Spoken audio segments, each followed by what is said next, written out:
C'est un projet innovateur au Québec, cette ligne Aide à but est là. C'est une ligne qui est en opération et c'est une ligne téléphonique. Ce sont les gens, les aînés, les proches, les gens concernés par une situation qu'ils jugent potentiellement abusive et qui appellent la ligne. Et c'est des intervenants sociaux qui reçoivent l'appel et accompagnent les gens.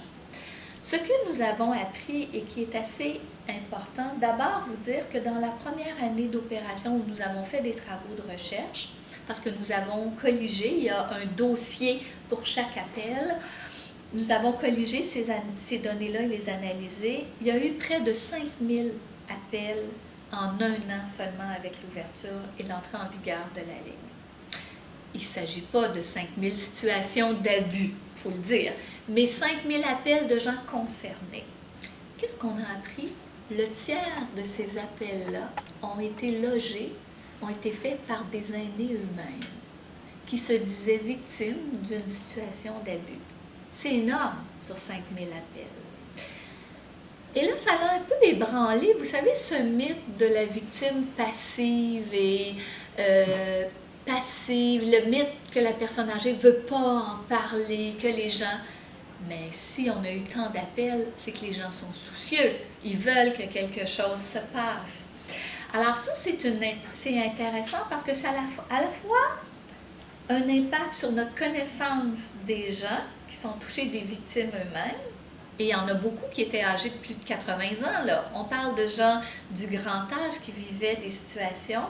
Donc, ça nous apprend sur ces gens-là, leur volonté qu'il y a quelque chose qui se passe, et ça veut dire qu'ils veulent qu'on agisse. Et dans ces situations-là, le téléphone comme outil d'intervention est un outil très utile parce qu'il est non intrusif, parce qu'il n'est pas menaçant, parce que les gens, si vous avez compris la situation de la dynamique, c'est souvent avec ceux qu'ils aiment que ça se passe. Ils ne veulent pas dénoncer leur enfant, ils ne veulent pas de mesures judiciaires. Et là, par la ligne, c'est eux qui décident d'appeler au moment opportun. Souvent, quand l'enfant ou la personne concernée n'est pas là, c'est eux qui jugent le temps. Ils n'ont pas à s'habiller pour recevoir un intervenant, ils n'ont pas à recevoir quelqu'un chez eux. Hein, Et là, par le dialogue, on peut amener aussi un changement, faire prendre conscience et aussi soutenir la personne pour qu'elle agisse et développe des moyens et ensuite aille chercher des ressources par elle-même quand elle le juge approprié. Donc, cette recherche-là nous a aussi appris des choses importantes dans la mesure où les gens veulent que ça change, les situations qui nous ont été reportées touchent, je vais vous donner le chiffre exact, 35% des appels touchent une situation de maltraitance mettant en cause un enfant. C'est beaucoup, c'est énorme. Ça veut dire que ceux-là préoccupent beaucoup les gens. C'est ceux-là qui...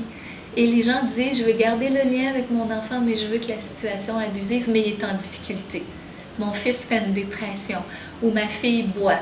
Quand elle boit, elle charge sur moi.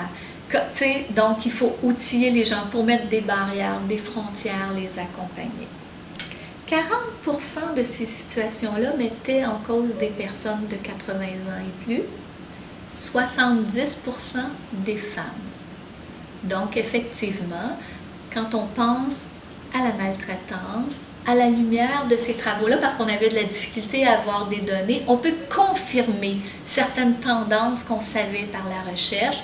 Il s'agirait plutôt de femmes, de gens de plus de 80 ans et de situations dans des dynamiques d'interdépendance au sein de la famille. Est-ce que ça veut dire qu'on appelle plus et on se soucie plus de la maltraitance quand c'est une femme? Peut-être. Il faut faire attention aussi aux interprétations.